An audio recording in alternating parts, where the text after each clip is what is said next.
দুঃখের বিষয়, শেখ মুজিবের সমঝোতার মাধ্যমে সবকিছু নিজের পক্ষে আনার যে প্রত্যাশা, সেই আশায় গুড়ে বালি ঢেলে দেয় পাকিস্তানের সামরিক জান্তা।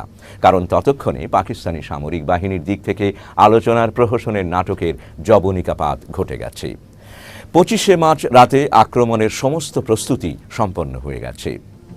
1 মার্চে পূর্ব পাকিস্তানে পশ্চিম পাকিস্তানি সৈন্যবাহিনী ছিল 12,000-এর কিছু বেশি, তা বাড়িয়ে প্রায় 1 লক্ষে উন্নীত করা হয়েছে। 2রা মার্চ থেকে বিমানে করে সৈন্য আনা শুরু হয় সান্ধ্য আইন জারি করে।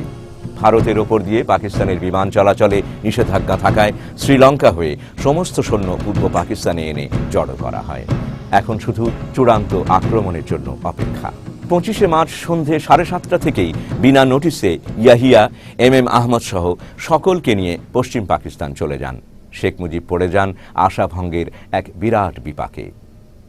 এমন একটি সংকটময় মুহূর্তে শেখ মুজিবের মতো একজন নেতার করণীয় কি থাকতে পারে, অথবা বাস্তবে তিনি কি করলেন? এসব বলার আগে আমাদেরকে আরেকটি বিষয় দৃষ্টিপাত করা অত্যন্ত জরুরি। আমরা দেখতে চেষ্টা করব শেখ মুজিব যখন আপোষ রফা নিয়ে বুঁদ হয়ে আছেন, এদেশের মানুষ তখন কি করছে। মূলত জনগণ তখন ছিল একেবারে বিপরীতমুখী। স্বাধীনতার স্পৃহায় তখন তারা ফুঁসছে। বরং বলা যায় জনগণ তখন তাদের নেতা থেকে অনেক দূর এগিয়ে গেছে।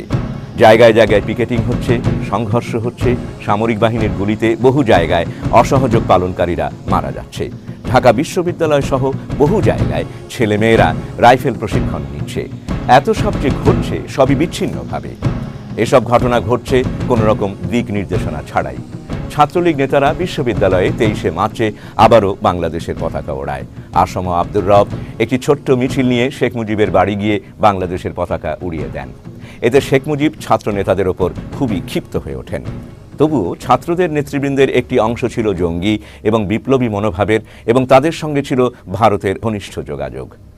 যখনই বিপ্লবী কোনো সিদ্ধান্তের প্রয়োজন হতো, শেখ মুজিব সবাইকে থামিয়ে দিয়ে বলতেন, সময় হলে আমি বিপ্লবের ডাক দেব।